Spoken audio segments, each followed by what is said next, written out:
everyone, I'm Lady T506. Welcome to my channel. Today I'm going to be reviewing Love and Hip Hop Atlanta Season 4 finale.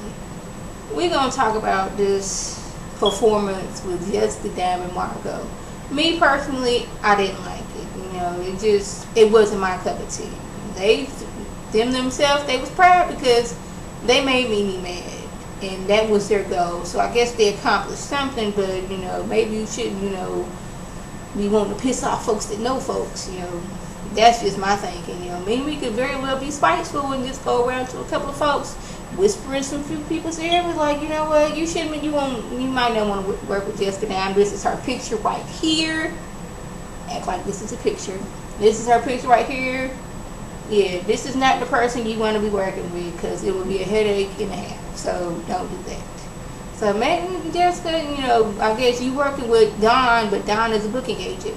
So that's all she's gonna do is book you some appearance, and yeah, you're gonna get you some money in your pocket, but you're not gonna be doing what you want to do, which is your music. So maybe you should think about like how things are gonna turn out before you know, think before you act. That's what we should be doing with Jessica. She should think before she acts. Let's talk about KALEENA finding therapy in her music, which I am happy that she's, you know, she went to therapy to talk about it and be diagnosed with postpartum depression, and now she's using her music as an outlet, you know, to like clear her mind and get things together. And even Tony's on board. Tony, now he realizes, you know, the severity of postpartum depression. He wants to be there for KALEENA, and he wants to work with her again, and wants to be her manager again. And like, she's happy because, you know, that's, you know, that hurt her to the core. And like, Tony was like, you know what, I don't even want to manage your tail no more. You go find somebody else. And that couldn't be, you know, helpful when she, you know, just had this baby, trying to keep up with her career. But I hope the best for them. And I'm not glad that she had postpartum depression, but I'm glad that she told her story, because she could be possibly able to help somebody else who has postpartum depression and they not know what somebody like could be watching, like, hey, this is my sister, you know, maybe she has postpartum depression, and I can tell her, girl, it's gonna be all right. You know, you just gotta, you know, get yourself together, see somebody, talk to somebody before things spiral out of control. So I'm hoping the best for KALEENA and Tony. So I'm guessing, since things ain't been going too well with old Stevie J and Joseline, he want Mimi and Eva to come to LA with him. And my first thought was, I can just see the wheels turning in Mimi's head, like, yes, Stevie, this is what I've been wanting for the last 4 years, for us to get back together and be a family, you and Eva. Yes, this is what I want. If you take me back, baby, I will come.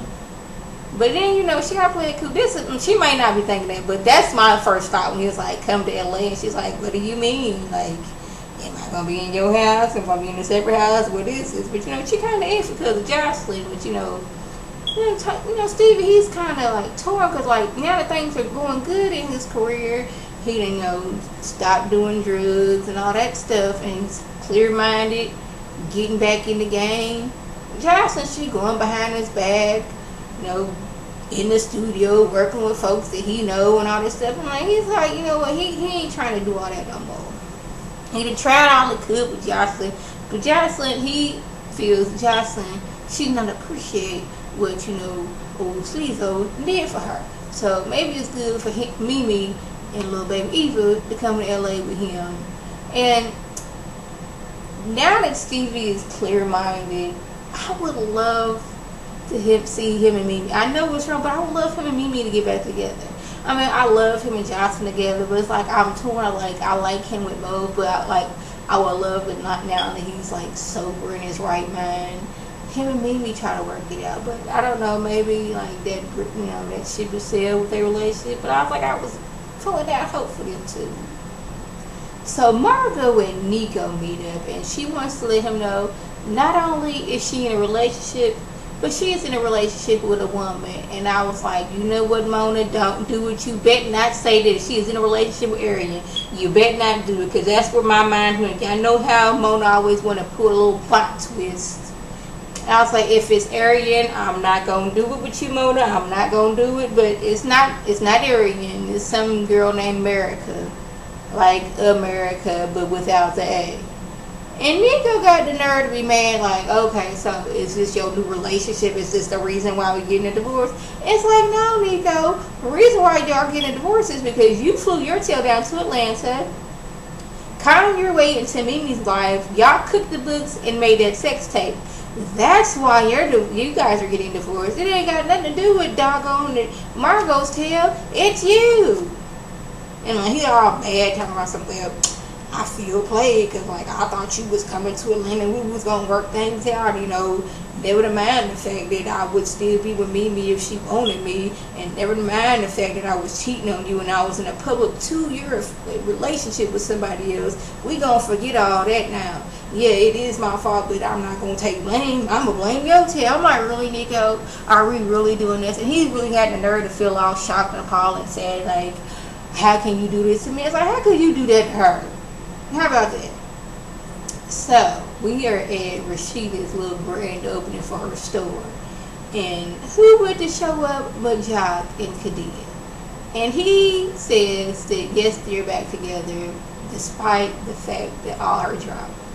I was like, Jock, you have all the nerve, the gall, and audacity to say that she comes with drama. Did we not forget that you was cheating on her with Santa? Got caught on tape cheating with Santa. Spent several nights over at Sydney's house. And your wife and the other mother of your children got into it with Kadia. But Kadia's full with drama. Really, Jock? I'm going to need you to sit your tail down. But in other events there. Like, I'm like, you got all the nerve, Jock. Like, dumb.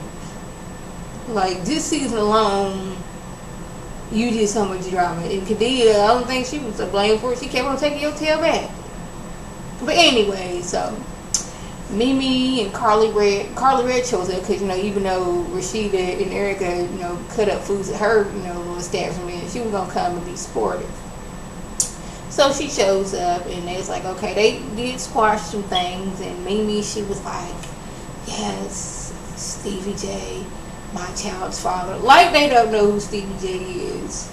Asked me and Eva to move to LA. Now, why she felt that she could tell this in front of Karlie is beside me. Because you know Karlie, she is that run tell that girl. And she is friends with Jocelyn. Don't know if Mimi was being messy or just like, hey, maybe Karlie can keep her mouth shut. But you know Karlie is what? That run tell that girl. And they're like, hold up, he wants you to what? What? And you know Karlie, she can't wait to tell somebody. You know, she's getting that itch, like, that junky itch where she got to tell somebody or she gonna explode. So, I don't know if Mimi was being messy, trying to get some stuff started with Johnson, or what.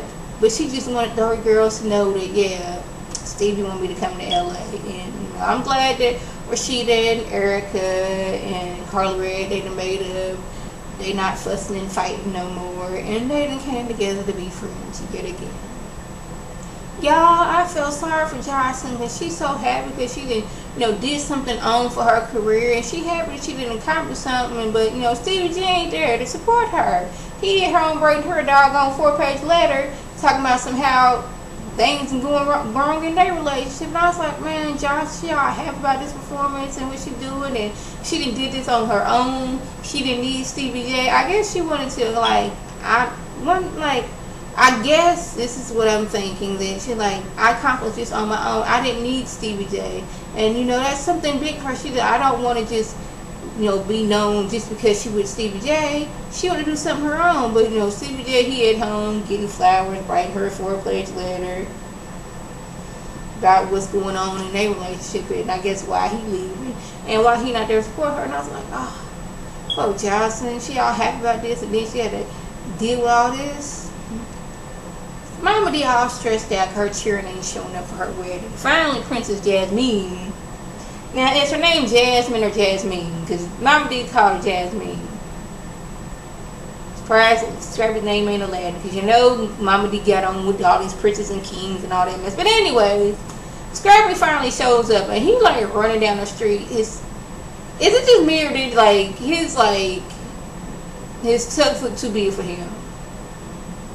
That's where I'm getting, like, They even had to go to the audience to get Jock to walk Mama D down the aisle. Jock wasn't really trying to walk Mama D down the aisle, but he's like, you know what? Somebody got to do it. Might as well be me. But Scrappy, you know, he shows up, you know, at the last minute to walk, you know, Mama D down the aisle. Walk her down the aisle, and he's like, Ernest, I really wasn't on board for this wedding in the first place, but if you can keep my mama up out my business, then brother, I'm all here for it. You know, she stay out of my business, I stay out of hers. Best wishes to both of y'all. And then y'all go ahead and commence and get married. I was like, okay, Scrappy, didn't you already say her stay out your business? But, you know, then Mama D, you her baby. She always gonna be in your business. I don't know why you surprised. So Jocelyn, she did her performance, she happy, but she upset that her husband not there. She get backstage, Carlie's like, girl, I'm so happy for you. That time was tired, woo-hoo. But guess what? I don't see Stevie J. And Mimi said that Stevie asked her and the baby to come to LA with him. And Dawson's like, you know what, Carlie? You messy. You don't want me to see me to be happy. I'm done with you. Be gone. Those girls' purse, takes her roses, shoves them in her face. And Carlie's like, you know what? Hold up. I'm your one true friend, your only friend. She's like, you jealous of me and all this stuff. She's like, bro, I won't be jealous of you. You ain't got nobody. Go ahead and read that letter. I bet you Stevie saying he don't want to be with you no more. It's probably about him talking about him going to LA. See, told you, you need me as a friend. I'm like, wow. But I did feel bad for Jocelyn. Jocelyn reading that letter like, what? Stevie, you're leaving the Puerto Rican princess? The international star? No, you know she international in her head, but I had to say that. But I think Karlie Red was mad. Was like, man, I'm supposed to be your friend. I am your one and only friend. You don't really ain't really cool with that with nobody besides Stevie. So before you go throwing off that one friend you got, you need to be grateful that I am here for you. But I guess Jocelyn took it as you being messy. Like, no, I was telling you what I was told. So I don't know. This was an okay episode. I'm kind of done with it. I am super done with Jessica Diamond and pink hair. Now, y'all, I am a lover. I love me some pink. But that pink hair got on my everlasting nerves. Could not stand it, and glad I don't have to see it. Well, I'm probably going to have to see it on the reunion. But, like, girl, I'm going to need her to do something else. At one point, she was looking like, I want to say Wilma Flintstone, where she had like the little shortcut going on. I think that's Wilma Flintstone who I'm talking about. I'm like, I guess she was trying to be different with the pink, but girl, no, stop. Don't want you to do it no more. Yeah.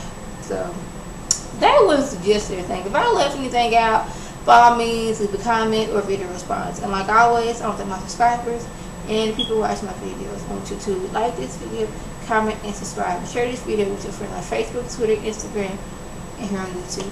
This is Lady T signing off. Have a good one.